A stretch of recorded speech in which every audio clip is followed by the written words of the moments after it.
nggak sadari, kita sehari-hari sering membuat lingkungan jadi berubah loh, entah lebih baik atau lebih buruk. Nah, sebagai manusia yang baik, kita pasti pengen berubah jadi yang lebih baik dong. Gimana sih caranya?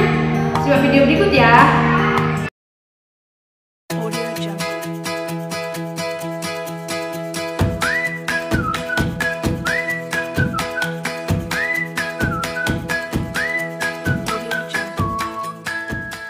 Assalamualaikum teman-teman, jumpa lagi dengan saya Kak Wirda.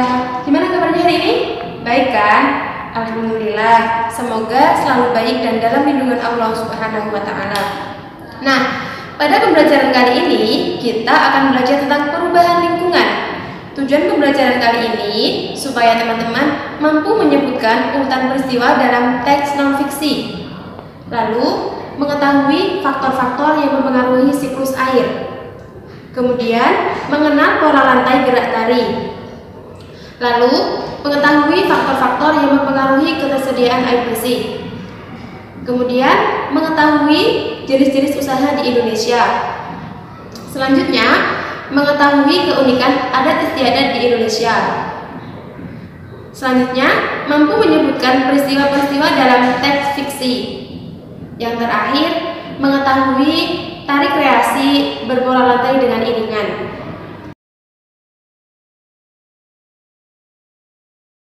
Teman-teman, ada yang tahu nggak sih apa itu perubahan lingkungan? Ya, benar. Perubahan lingkungan adalah berubahnya lingkungan dari bentuk awal atau asli ke bentuk yang lain. Perubahan lingkungan disebabkan oleh dua faktor, yaitu faktor manusia dan faktor alam. Nah, kita sebagai manusia yang baik sebaiknya menjaga lingkungan agar tetap subur dan makmur. Nah, kali ini kita akan belajar menganalisis peristiwa dalam teks non-fiksi. Sebelumnya, ada yang tahu nggak sih apa itu teks non-fiksi? Ya, teks non-fiksi adalah teks yang dibuat berdasarkan pada kenyataan atau fakta. Teks non-fiksi biasanya berisi tentang laporan suatu peristiwa atau kejadian. Nah, pada kesempatan kali ini kita akan mencoba menganalisis urutan peristiwa dalam teks non-fiksi yang berjudul siklus air tanah.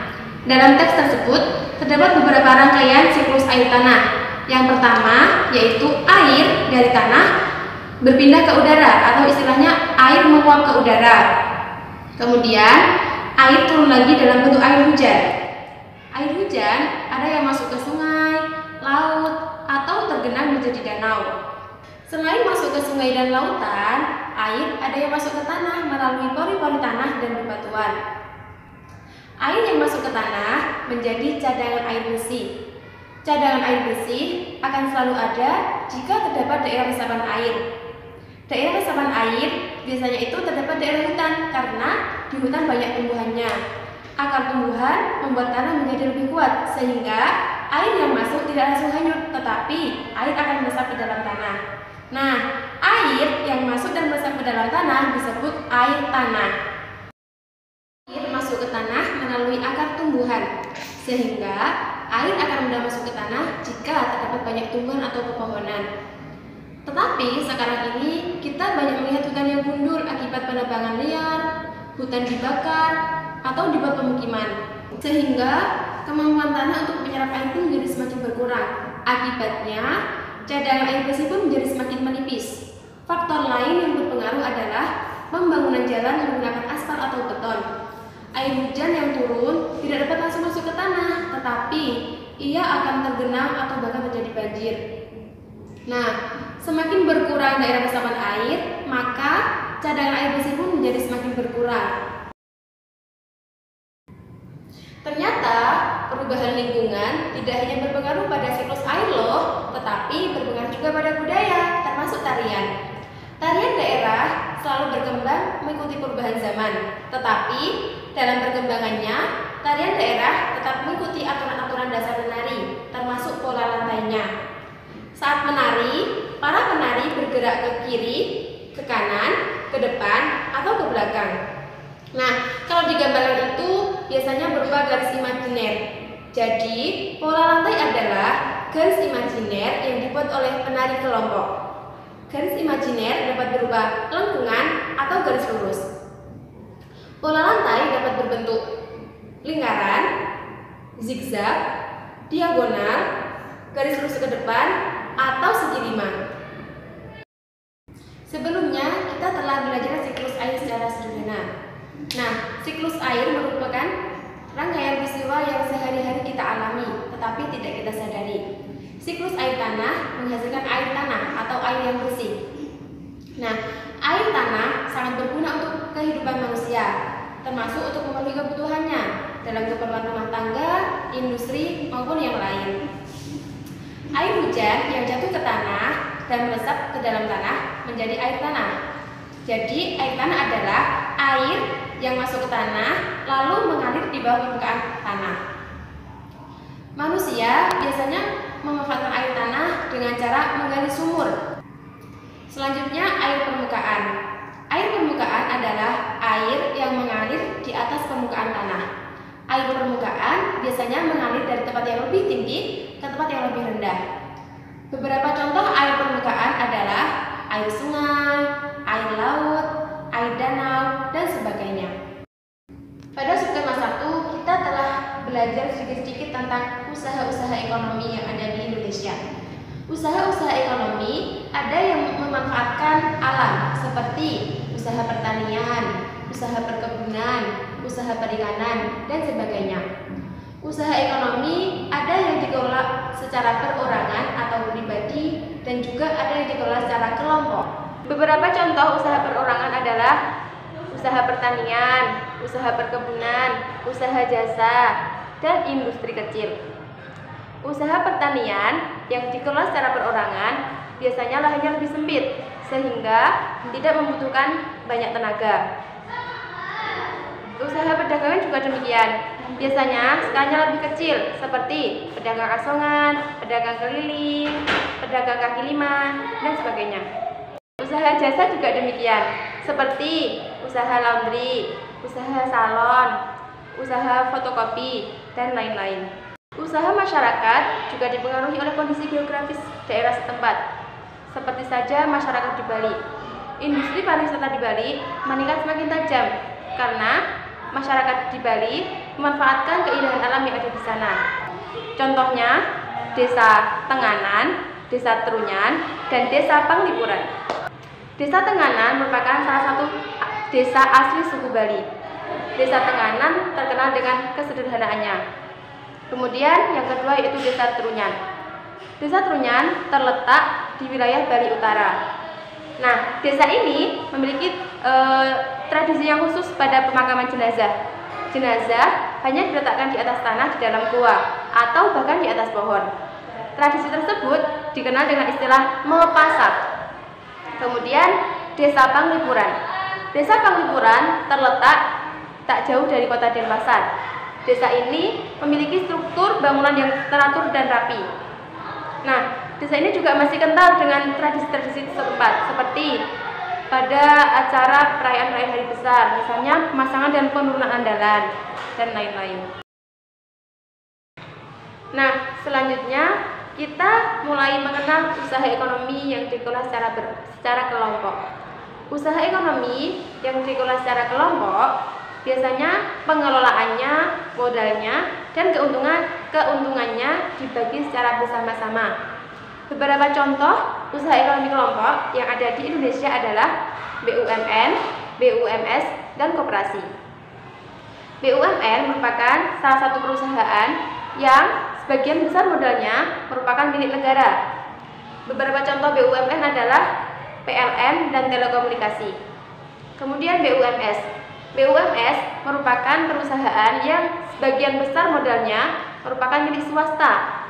Beberapa contoh BUMS adalah persekutuan komanditer, firma, dan perseroan terbatas. Lalu koperasi. Koperasi merupakan sebuah badan usaha yang bertujuan untuk mensejahterakan anggotanya. Beberapa contoh koperasi di Indonesia adalah koperasi konsumsi, koperasi simpan pinjam, koperasi jasa, dan lain-lain. Selanjutnya, tradisi Rasulan di Gunung Kidul.